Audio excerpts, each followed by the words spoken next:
Hare Krishna everyone, welcome back to the reading of Dialectic, Spiritualism, Vedic View on Western Philosophy by His Divine Grace Srila A.C. Bhaktivedanta Swami Prabhupada, presently published as Beyond Illusion and Doubt. And we are reading chapter number 8, entitled Schopenhauer. This is Shravanam Diaries podcast. I'm your host Sulalita Devidasi, and we're continuing where we left off. Disciple. Schopenhauer apparently believed in life after death. He wrote, quote, "If a man fears death as his annihilation, it is just as if he were to think that the sun cries out at evening, 'Woe is me, for I go down to eternal night.'" Unquote. Srila Prabhupada. Yes, because the will is eternal, death is not the stoppage of life. One simply gets another body. In the Bhagavad Gita, Krishna says, "Tatha dehantara praptir," quote, "when the body dies, the soul transmigrates to another body," unquote. This is proof that the life of the person is eternal. And because the person is eternal, his desire and will are also eternal. But Schopenhauer did not know that the eternal willing is. The eternal will of every living entity is to serve Krishna always. Disciple. Schopenhauer looked on Indian philosophy as a philosophy of the denial of the will. Srila Prabhupada. But he did not study Vedic philosophy and religion perfectly. He did not, right? He simply had some idea of some portions of the impersonalistic and Buddhistic philosophies. Eventually, he did not know about Vaishnavism. Although he touched the Bhagavad Gita, he did not study it thoroughly. There, Krishna tells Arjuna that if he simply tries to attain the knowledge of God, Krishna, his will and his life will be purified, and he will return back to Godhead upon giving up his body. In the 4th chapter of the Bhagavad Gita 4.9, Krishna says, "Janma karma cha me divyam evam yoveti tatvataha tyaktva deham punarjanma naiti mam eti so Arjuna." Quote, "One who knows the transcendental nature of my appearance and activities does not, upon leaving the body, take his birth again in this material world, but attains my eternal abode, O Arjuna." Unquote. Either Schopenhauer did not study the Bhagavad Gita very thoroughly, or he could not understand it for want of a real spiritual master. According to the Gita itself, one should go to a bona fide guru who has actually seen the truth. Schopenhauer simply speculated on the basis of his own experience, and consequently, although everything is there in the Bhagavad Gita, he could not see it. Disciple. According to Schopenhauer, the man of knowledge is imperturbable in any condition. He wrote, quote, "Such a man would regard death as a false illusion, an impudent specter which frightens the weak, but has no power over him who knows that he is himself the will of which the whole world is the objectification or copy, and that therefore he is always certain of life." Unquote. Srila Prabhupada. This is contradictory. On the one side, Schopenhauer has a desire for the certainty of life, and on the other, he says that nirvana, annihilation, is the only answer. Which does he want? Look at that. Srila Prabhupada was like, which does he want? He's like, so which one is it? He simply tried to adjust things to fit his theory, but he couldn't understand the philosophy behind purification of the will. Disciple. Apparently, he had no other solution than the suppression of the will. Srila Prabhupada. But that is not possible. In order to be happy, you must change the quality of your willing through purification. The purification process is bhakti, chanting and hearing the name, qualities and pastimes of the Lord. Shravanam Kirtanam Vishnu. That purifies the will. Schopenhauer missed the point. Although he accepted the fact that life is eternal, he thought that its purpose is nirvana, putting an end to the will.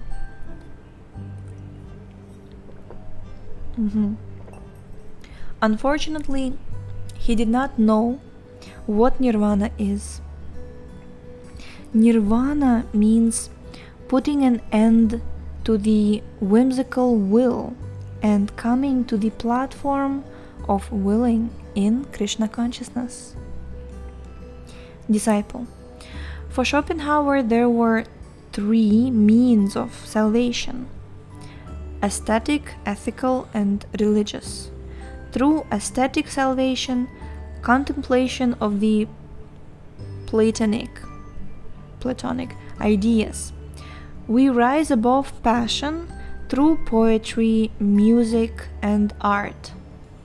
Through the contemplation of these higher ideals, we reach a plane of desirelessness. Srila Prabhupada. This is not a new idea.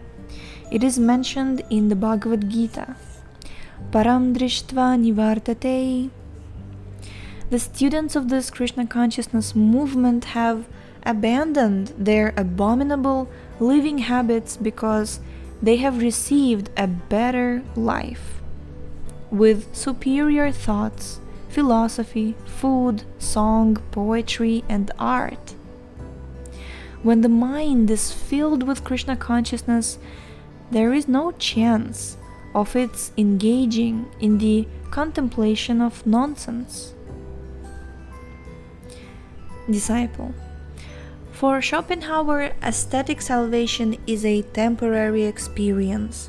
For instance, when one looks at a beautiful painting, he transcends the lower levels of consciousness and for a few moments becomes will-less or desireless. Srila Prabhupada. Yes, we agree that this may be the case, but we wish to remain in that higher consciousness continuously, not momentarily. This is possible if we practice. By practice, a child learns to read and write, and thus he becomes educated. It is not a momentary thing. If we practice Krishna consciousness daily, lower consciousness will automatically vanish. For instance, we worship the deities in the temple. This is actual aesthetic salvation. But unless you apply the aesthetic sense with reverence and respect, you cannot derive benefit from worshipping the deities. Disciple. According to Schopenhauer, you achieve ethical salvation by attempting to satisfy your will. When you satisfy your will, no new desires can arise and you experience happiness. Srila Prabhupada. Apart from the individual will, there is the supreme will. If we satisfy the supreme will, we are happy.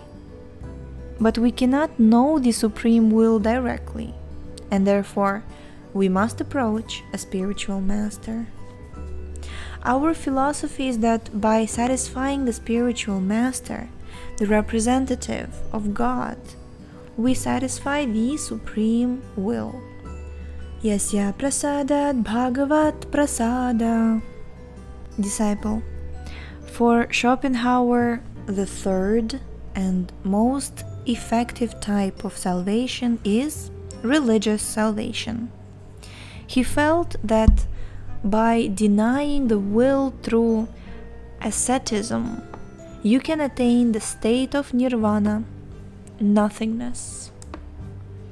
Srila Prabhupada. But Schopenhauer did not know that since the soul is eternal, willing is also eternal, although the will may be suppressed for some time. For instance, after death, when a living entity enters a mother's womb, he spends 9 months developing his next body, and there is a temporary suspension of the will.